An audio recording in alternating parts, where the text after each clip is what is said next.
The 2024 NBA Finals have featured a game within the game that you may not even know about, and it involves Michael Jordan. Because if you're like me and you're tired of hearing people talk about what impact winning or losing the finals has on these players' legacies, and feels like every time you go to make a prediction about the outcome of one of these games, you're wrong by a mile, then join the club. To be honest, I have absolutely no clue what to think about this series anymore from an analytical standpoint, but when I hear about Jordan having some more sons, I'm interested.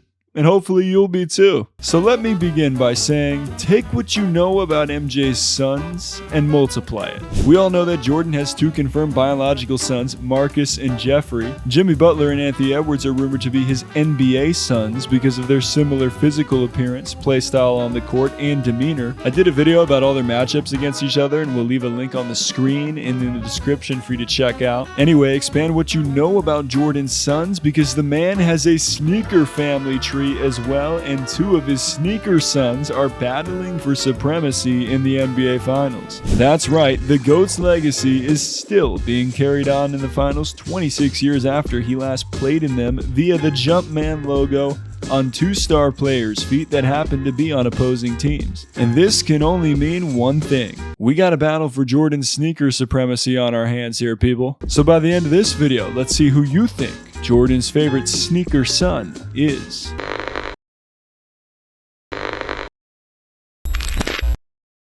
Alright, let's pause for a quick shout out to Rakuten, who is not sponsoring this video by the way. They're just the #1 option for cashback with online shopping. I use Rakuten whether it's through the website or the app every time I shop online, and I have a link in the description down below. Now, I'm completely transparent. This is an affiliate link. I will get credit if you go to this link, but most importantly, you will get credit because when you spend $30, you'll get $30 back, and whatever store that you're shopping at, depending on the cashback that they're giving right now, you'll get that percentage back as well. It's legit. I've used this for years. Think about it like this. Support my channel through the link by buying whatever you want online. That's a pretty good deal, right? Let's get back to the video. To fully understand the game within the game that we have playing out in front of us in the 2024 NBA Finals, let's travel back.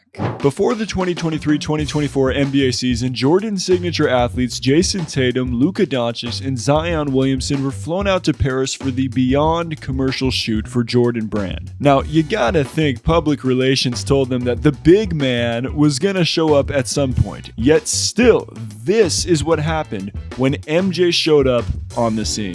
Y'all enjoying yourselves? That's right. MJ is literally the only dude who can show up to his own commercial and shut the scene down. The only dude who can show up when he's expected to and still garner a reaction like this from a young superstar in his own right. Michael Jordan's aura is on another level. He is winning personified, and that's in large part thanks to what Nike's Jordan Brand has continued to highlight in furthering his legacy.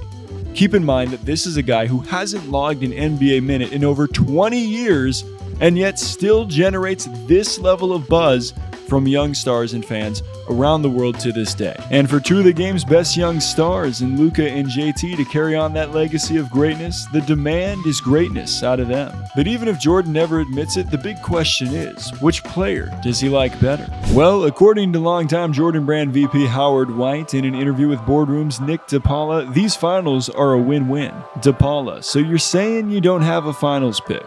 White, nah, it's like your children. It's very difficult to pick one child over the other. I know Pop Jordan used to say when we would go to a game and Michael was playing against Moses Malone, we're just rooting for the players. May the best team win. I think that's kind of where we are too. Both of these young men have reached this platform, and you just hope that they both play well and may the best team win. We got people walking around the office saying we can't lose either way. Okay, Howard, I see you. That's a very PC answer, but I get it. Both guys have been great additions to the brand, and their playoff success translates to sales. So let's try this. What has MJ said about each of these guys? Well, for more backstory on how Luka and JT ended up signing with Jordan Brand, I'll leave a link on the screen and in the description. But about Luka, MJ has said, Luka is a phenomenal player. And at such a young age, Jordan said at the time of signing Doncic in 2019, he's demonstrating skill. It takes many guys years to develop.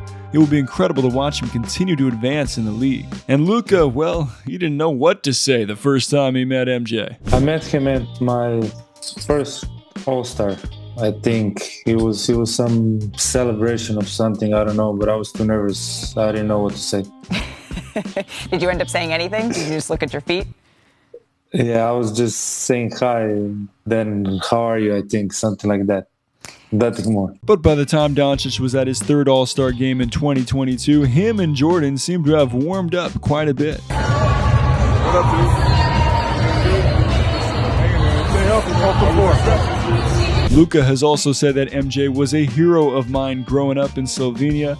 Defining the next generation of the Jordan brand, said Doncic, is an honor. As for Jason Tatum, Jordan's desire to recruit him and seal of approval for him to join the brand speaks for itself. It was like a dream come true. The cool part I tell a lot of people about, coming to the Jordan brand family is nobody comes over without, Michael Jordan has the last say so. So for him to, give you the last stamp and to say that, he wants you a part of the family is the ultimate sort of acceptance. MJ thinking highly of both of these guys? A check. You thinking highly of this video? I only know if you like, subscribe, and leave your feedback in the comments down below. So if you like Jordan, Luka, Tatum, or sneakers, and you like hearing me talk about them, well, you know what to do. Still, we're left with that question, who would MJ choose? Well, Nick DePaula asked Jordan Brand VP Howard White, was there a moment early on that gave you belief in either Jason or Luka? White said they can both play, man. Let's put that right out in front. And it's so interesting because it's two different versions of what that means. Greatness comes in different forms and different philosophies. For both of them, you've seen them do things where you say, ooh, that's pretty Jordan-esque. They've come from behind, and when you're down, you don't take that. You keep fighting. When you lose, you go back and work harder and harder to correct those things. Then you hope that you can get people around you that can believe in those same things. Therein can make a champion. DePaula, what elements and traits of Jason and Luka made them each a fit to represent the Jordan brand for the next generation? White, I see the world a little bit differently than most people. When you talk about something based in excellence, you talk about something that is about greatness. For me, when we talk about Michael, people say, he's a champion, he's won 6 rings. Yeah, but he's still a pretty humble guy. And you know how much he's sacrificed and how much he's meant to people, old and young, and how much hope he gave to people. That's the definition of what greatness is. Are you able to infuse that hope into the world? To me, that's what Michael did better than anybody. So when we sign somebody, what we actually are entrusting in them is that they will have those ingredients that can bring hope, that they can make people believe that they can be an ordinary, everyday person and they can overcome their obstacles, their fears, and all the things that hold people back. It can be represented in the athlete's path. That's what we're looking for. They exemplify that. Relating this to Luka and JT, Doncic came from humble beginnings in Slovenia, and the same can be said of Tatum in St. Louis. Both of these guys have provided a ton of motivation to athletes and people around the world to go after their dreams with excellence. As far as their on-court game goes, Luka depicts the tenacity and grit of MJ. He talks trash. A lot of trash. And look, he's having words with Snoop. Now, Snoop appreciates with a nice message to Snoop Dogg. Saying, I'm glad you're here and you paid for those seats. And backs it up in the biggest moments like Jordan. MJ was the reason why a lot of great players and franchises never won an NBA title, and Luka is in the process of compiling his own list. And heck, even if the man is down 0-3 in the NBA Finals, he's the first to say that hope is not lost and then go out and prove it. And for Tatum, the dude is a talented, multi-level scorer with an all-around game that impacts winning like MJ. I know a lot of the current internet discourse is negative toward JT at the moment just because of how stacked his team is, but I personally am not holding that against him. The man has competed at the highest level of the sport literally since day one. He hasn't missed the playoffs in his career to this point. There's a great chance he'll be competing for multiple rings down the line as well. But what say you? Is Luka Doncic or Jason Tatum Jordan's favorite sneaker son, and why? Sound off in the comments with your take, and I'll be reading and replying to y'all's responses. And I'll be back with another episode of Topic Tackle coming soon as always. Stay solid, people.